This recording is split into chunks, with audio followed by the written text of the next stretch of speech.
M Santmat channel को subscribe करें, साथ ही घंटी को दबाकर ऑल नोटिफिकेशन सेलेक्ट करें। आप सभी से आग्रह है कि सत्संग को पूरा अंतिम तक देखें।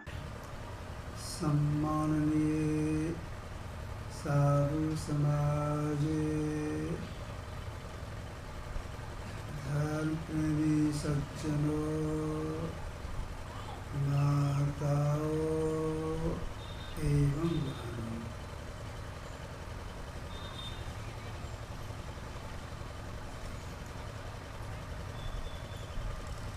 अपने ही देश में एक उच्चकोट के महापुरुष हो गए गोस्वामी तुलसीदास जी महाराज। इन्होंने परमात्मा से प्रार्थना की, यत्र पुत्रापि मम जन्म निज कर्मवश भ्रमत जग जोनि संकट अनेकम तत्र भक्ति सज्जन समागम सदा भवतु मे राम श्यामेकम। हे प्रभु, मैं अपने कर्मानुसार जहाँ जन्म लूँ, जिस जोनि में जन्म लूँ, तो आपसे प्रार्थना है आप मुझे अपनी भक्ति और सत्संग दीजिए। देहि सत्संग निज अंग श्रीरंग भव भंग कारण सब सोधारी। इसलिए सत्संग आपका निज अंग है और भव को भंग करने वाला है, मतलब आवागमन को मिटाने वाला है। इसलिए आप हमको सत्संग दीजिए।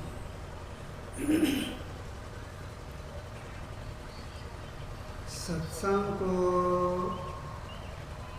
दो भागों में बांटा गया है। भस्म कीजिए।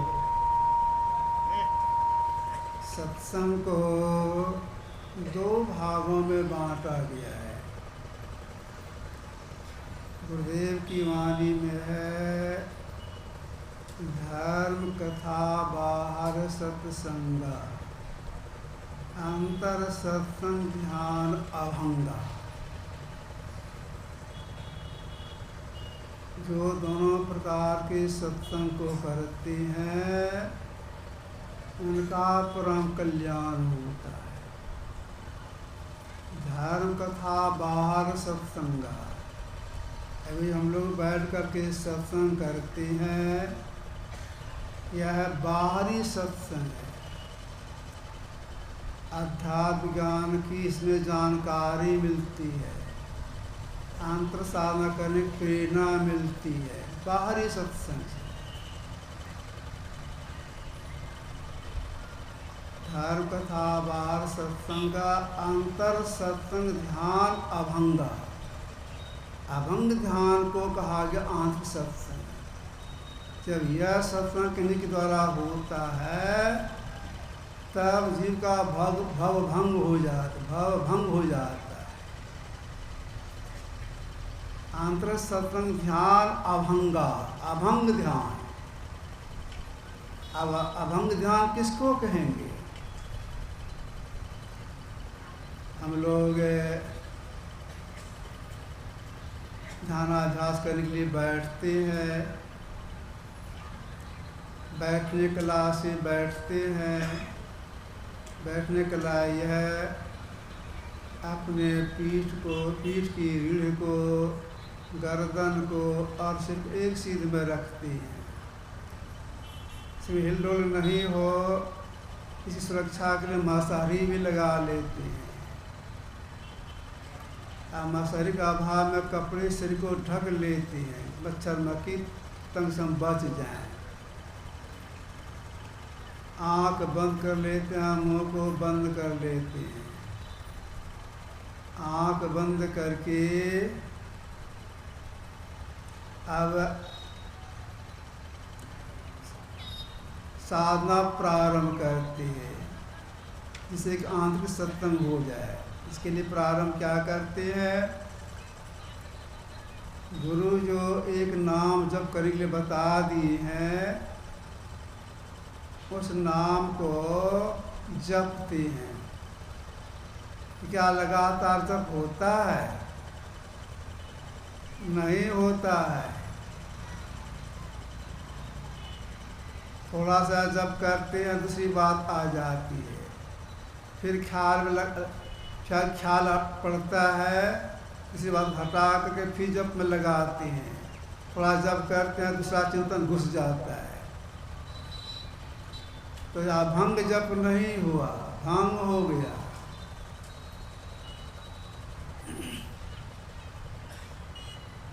कितना ही प्रयास करेंगे, लगातार जब होता रहे, प्रारंभ नहीं होता है। सबका मन भागता है, सब काहू को होता है तन मन पसरे जाए, सबका मन भागता है। यह अभंग जप नहीं हुआ। जप करने के बाद हम लोग अपने इष्ट का ध्यान करते हैं। इष्ट मतलब जिनका गुरु बाबा संकेत कर जिनका ध्यान कीजिए, उनको इष्ट बोलते हैं। जिनका ध्यान किया जाता है उनको इष्ट बोलते हैं। कोई राम का ध्यान करते राम उनके इष्ट है, कृष्ण का ध्यान करते कृष्ण उनके इष्ट है, गुरु का ध्यान करते गुरु उनके इष्ट है, हनुमान जी का ध्यान करते हनुमान जी उनके इष्ट हो गए। तो अपने अपने इष्ट का ध्यान करते हैं, ख्याल करते हैं, ख्याल लगाते हैं। क्या ख्याल लगा रहता है? नहीं रहता है। ख्याल में प्रयास करते हैं, गृहस्थ आश्रम में पत्नी ख्याल आ जाता है, मातृवर्ग के लोग हैं, बेटा ख्याल आ जाता है, पति ख्याल आ जाता है, और ख्याल आ जाता है। अभंग हो गया, अभंग ने भंग हो गया। तो मानस ध्यान भी अभंग नहीं हुआ, भंग हो गया इसमें। इसके बाद ये जो हम लोग की दो आँखें हैं, दोनों आँखों से दृष्टि की धार निकल रही है, समान रेखा में निकल रही है। एक करने का प्रयास करती है, सटाने का प्रयास करती, जोड़ने का प्रयास करती हैं। क्या लगातार यह काम होता है? नहीं होता है। अंधकार देखने का प्रयास करते हैं, माया झोंका लग जाए, दूसरी चिंतन करने लग जाते हैं, आँख खोल देते हैं, दूसरी बात सोचने लगते हैं। यह भी भंग हो गया। अभंग ध्यान क्या हुआ? स्वांतरिक सत्संग कहा गया। तदृश्य योग क्रिया के बाद शुद्ध शब्दों की साधना है, मतलब शब्द साधना है। जब तक मानस ध्यान दृश्यों करते थे, तब तक दो ही बंद, आँख बंद मुंह बंद। असल साधना में तीन बंद है, आँख बंद, मुंह बंद और कान बंद है। तो कान बंद तीनों में लगा करके सद अभ्यास करने का प्रयास करते हैं। मतलब एक शब्द की खोज करते हैं, 4 शब्द की खोज करते हैं, ख्याल करते हैं। जैसा गुरु संकेत करती है उसका ख्याल करते हैं।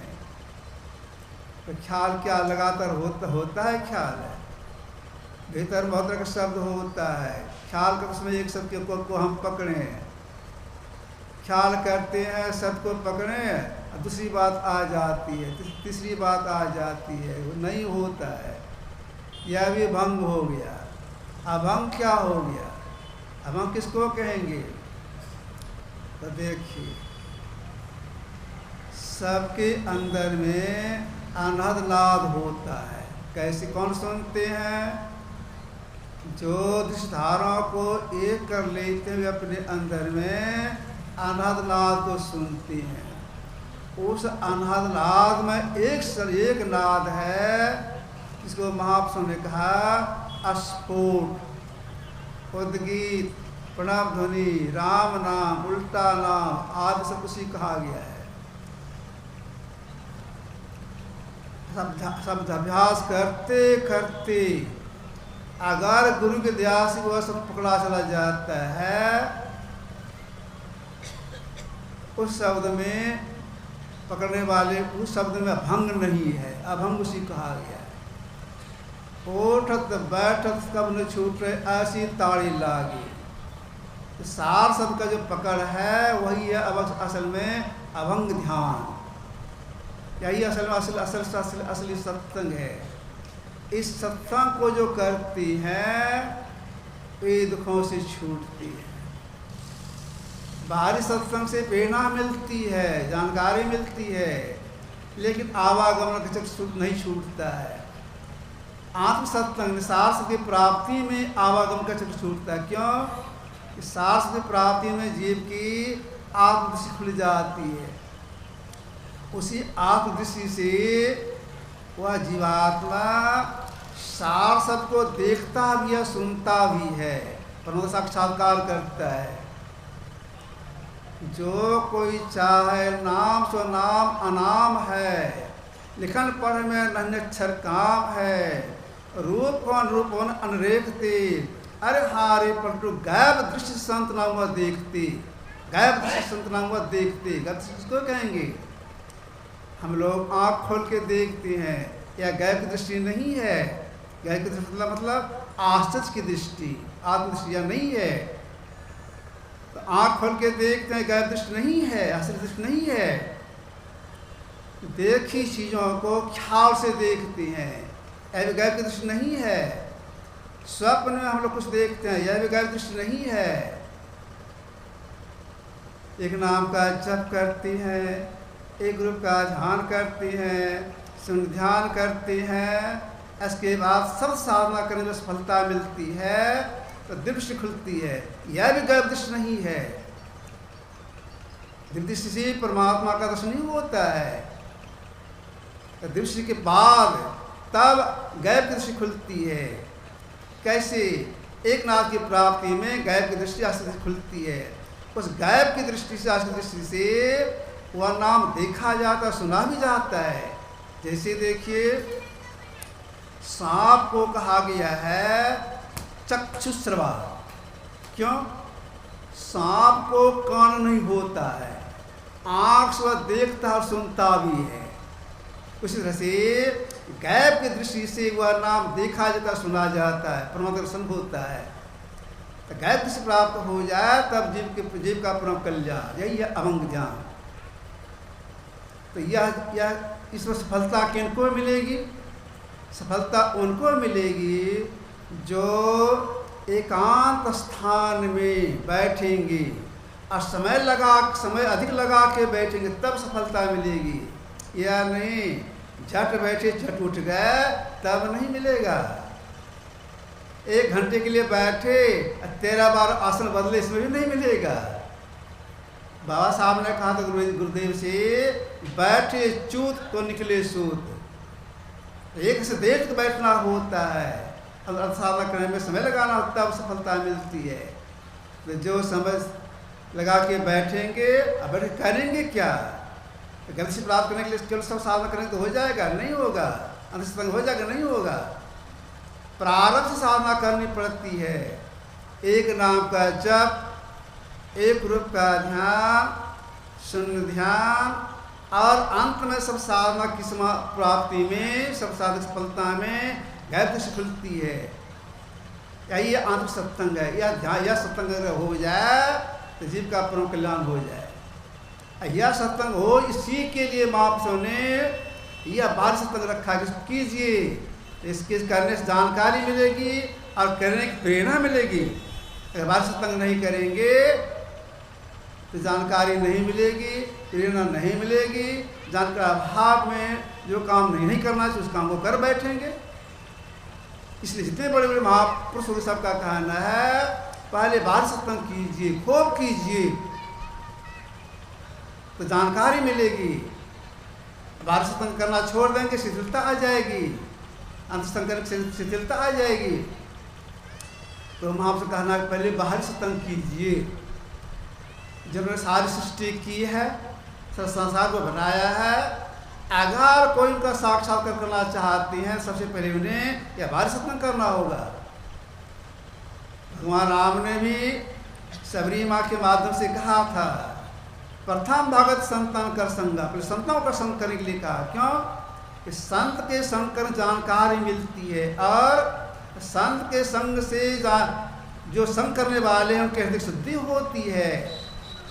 संत के संग करने से पापों का क्षय होता है, पाप का नाश होता है। इसलिए कहा संतों को पहले संग कीजिए, हृदय शुद्धि हो जाएगी, होगी, आगे साधना कुशलता आ जाएगी। तुलसीदास जी महाराज कोटि संत हुए, इन्होंने रामायण कृष्णा कांड में दर्शाया है, सरदा तप निशि शशि अपहरई, शांत दरस दिवि पातक टरई। सदगुरु के तापो रात में चंद्रमा हर लेता है। संत के दर्शन से पाप का नाश होता है, तो हृदय शुद्धि हो जाती है, पवित्र हो जाएंगे। उस अवस्था में आप अंतसत्संग होगा। अंतसत्संग का प्रारंभ कब से होता है? जब अंतर साधना करने में थोड़ा सिमटाव होता है, तब से अंतसत्संग प्रारंभ हो जाता है। समाप्ति एक साथ के प्राप्ति में उसकी समाप्ति है। तो यह जानकारी इसी बाहरी सत्संग से प्राप्त होता है। इसलिए सब बाहरी सत्संग जरूर करना चाहिए, थोड़ा जरूर सत्संग करना चाहिए।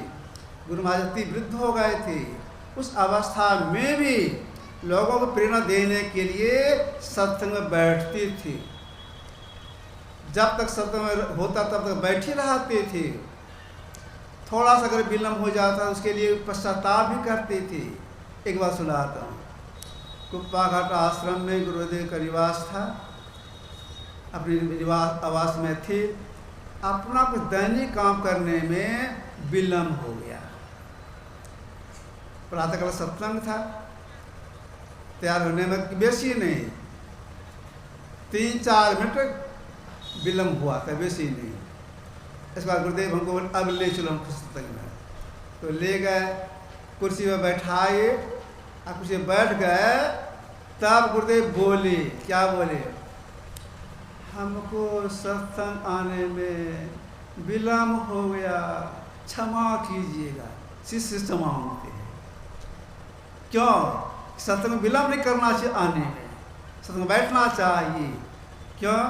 जो देख के बैठ के सत्संग करते हैं तो जानकारी मिलती है, प्रभाव पड़ता है बाहरी सत्संग का, इसलिए बाहरी सत्संग करना चाहिए।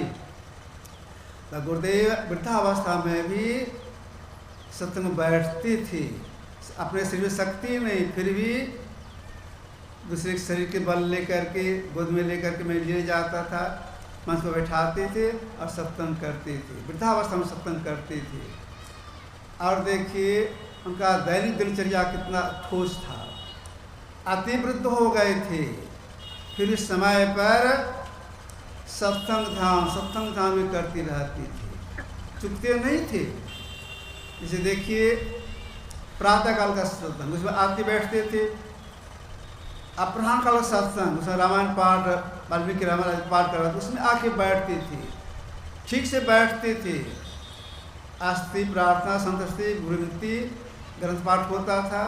और फिर संध्या काल में भी ध्यान करने के बाद सत्संग करती थी, जिसमें गुरु महाराज स्वस्थ थे, उसमें रात में सत्संग करते थे। रात उनका प्रवचन होता था।